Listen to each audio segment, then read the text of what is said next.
ദൈവനാമത്തിന് മഹത്വം ഉണ്ടാകട്ടെ. അനുഗ്രഹിക്കപ്പെട്ട ഒരു ദിവസം കൂടെ കർത്താവ് നമുക്ക് നൽകിയിരിക്കുകയാണ്. നമ്മുടെയൊക്കെ ജീവിതത്തിലെ ചില പ്രതിസന്ധികളും ചെറിയ ചില പ്രശ്നങ്ങളും ഒക്കെ കടന്നു വരുമ്പം നമ്മുടെ ആറ്റിറ്റ്യൂഡ് എങ്ങനെയാണ്? നമ്മൾ അപ്പോഴേക്കും എന്ത് ചെയ്യും? വളരെ നിരാശയിലാവും, പിറുപിറുക്കാൻ തുടങ്ങും, അല്ലെങ്കിൽ ക്വസ്റ്റ്യൻ ചെയ്യാൻ തുടങ്ങും. ഇതൊക്കെ നോർമലി നമ്മുടെ എല്ലാം ജീവിതത്തിലെ ചില ആറ്റിറ്റ്യൂഡുകളാണ് ഇങ്ങനെ. എന്താ ദൈവമേ, ഇങ്ങനെ ഒരു കഷ്ടത എൻ്റെ ജീവിതത്തിൽ കടന്നു. അത് ചെറിയ ചില പ്രശ്നങ്ങളായിരിക്കും, എന്നാൽ വലിയ വലിയ പ്രശ്നങ്ങളല്ല. ചെറിയ പ്രശ്നങ്ങൾ വരുമ്പോഴേ ചിലപ്പോഴൊക്കെ നമ്മളിങ്ങനെ, എന്താ ദൈവമേ എൻ്റെ ജീവിതത്തിൽ ഇത് അനുവദിച്ചത്, കർത്താവെ അങ്ങ് കാണുന്നില്ലേ അപ്പച്ച, ഇങ്ങനെയൊക്കെ നമ്മൾ ദൈവസന്നിധി ചിലപ്പോൾ ചോദിക്കും. നമുക്ക് നോക്കാം, അപ്പോസ്തല പ്രവൃത്തി 16 പൗലോസിനെ പറ്റി പറയുന്നുണ്ട്. 16 അധ്യായത്തിൽ 22 വാക്യത്തിലാണ്.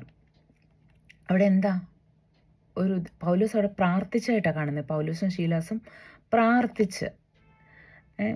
പ്രാർത്ഥിച്ച ഒരു വിഷയത്തിൻ്റെ മുകളിൽ അവിടെ ചെയ്യുന്നത് എന്താണെന്ന് വെച്ചാൽ, വസ്ത്രം പറിച്ചുരിഞ്ഞ് കോൽ കൊണ്ട് അടിപ്പാൻ കൽപ്പിച്ചു. അവരെ വളരെ അടുപ്പിച്ച ശേഷം തടവിലാക്കി.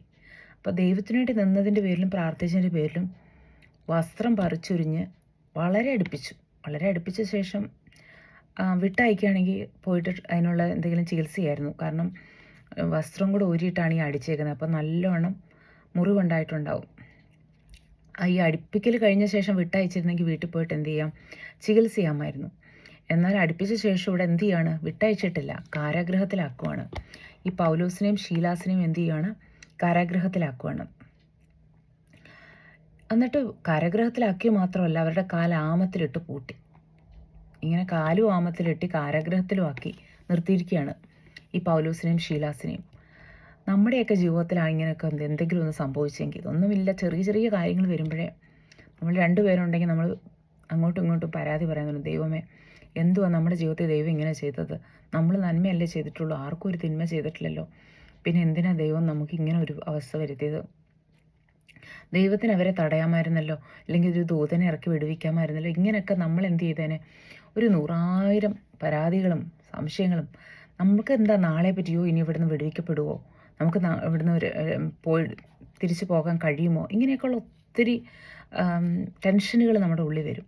അതേസമയം പൗലോസിൻ്റെ ജീവിതത്തിൽ നോക്കുകയാണെങ്കിൽ പൗലോസിന് പ്രത്യേകിച്ച് ടെൻഷനുകളൊന്നുമില്ല. ഇന്ന് മരിച്ചാൽ കർത്താവിനോട് കൂടെ എന്ന് പറഞ്ഞ് അങ്ങ് കർത്താവിന് വേണ്ടി മരിക്കാൻ ഒരുക്കമായിട്ടിരിക്കുന്ന ഒരു വ്യക്തിയായിട്ട് നമുക്ക് അവിടെ കാണുന്നത്. അപ്പോൾ അതുകൊണ്ട് തന്നെ അടിച്ചതോ വേദന എടുത്തോ ഒന്നും പൗലോസിനും ഇവിടെ ശീലാസിനും എന്താ ഒരു വലിയ കാര്യമായിട്ട് അവരെടുത്തിട്ടേയില്ല. ഇങ്ങനൊരവസ്ഥ വന്നപ്പോഴും അവർ ദൈവത്തെ പാടി സ്തുതിച്ചുകൊണ്ടിരിക്കാം. ദൈവം ഇതെല്ലാം നന്മയ്ക്കേ ചെയ്യുള്ളൂ. എന്നെ അടുപ്പിച്ചിട്ടുണ്ടെങ്കിൽ അത് കർത്താവ് അറിയാതല്ലല്ലോ, കർത്താവ് അറിഞ്ഞിട്ടാണല്ലോ അത് സംഭവിച്ചത്. അപ്പം അതിന് പിറകെ ദൈവത്തിൻ്റെ ഒരു ഉദ്ദേശം കാണുന്ന അറിഞ്ഞുകൊണ്ട് തന്നെ ഇതിൻ്റെ നേരെ അങ്ങോട്ടും ഇങ്ങോട്ടും ഓരോന്ന് പറയാനും പരാതിപ്പെടാനും ഒന്നും നിൽക്കാതെ ദൈവത്തെ പാടി സ്തുതിച്ചുകൊണ്ടിരുന്നു. അപ്പോൾ ദൈവത്തിൻ്റെ സമയമായപ്പോൾ ദൈവത്തിൻ്റെ പ്രവൃത്തി ചെയ്തു.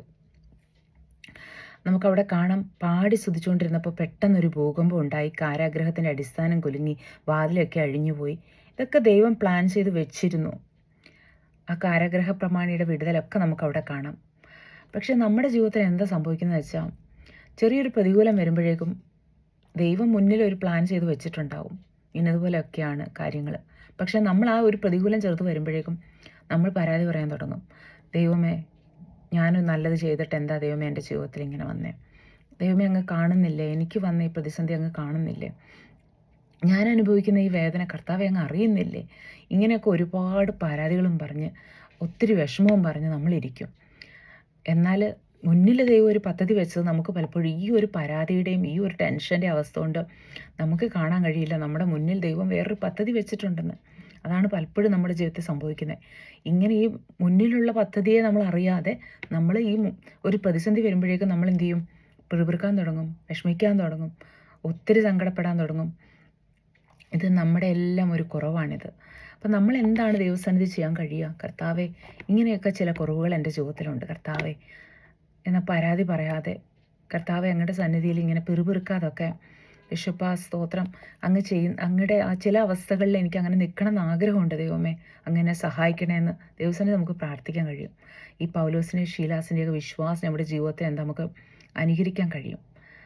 അങ്ങനെ നമ്മുടെ ജീവിതത്തിൽ ഒരു ചെറിയ പ്രതിസന്ധി വരുമ്പോഴേക്കും പിറുപിറുക്കാതെ, എന്തായാലും ദൈവം ദോഷമായിട്ടൊന്നും ചെയ്യത്തില്ല, ഞാൻ ദൈവത്തിൻ്റെ മകളാണെങ്കിൽ കർത്താവ് അറിയാതെ എൻ്റെ ജീവിതത്തിൽ ഒന്നും നടക്കത്തുമില്ല, എന്നെ ദോഷത്തിന് തള്ളിക്കളയത്തുമില്ല എന്ന് ഉറപ്പുണ്ടെങ്കിൽ ദൈവസന്നിധി സ്തോത്രം ചെയ്യാൻ കഴിയും. ഈ വചനങ്ങളെ ദൈവം നിങ്ങളെ അനുഗ്രഹിക്കട്ടെ. ആമേൻ.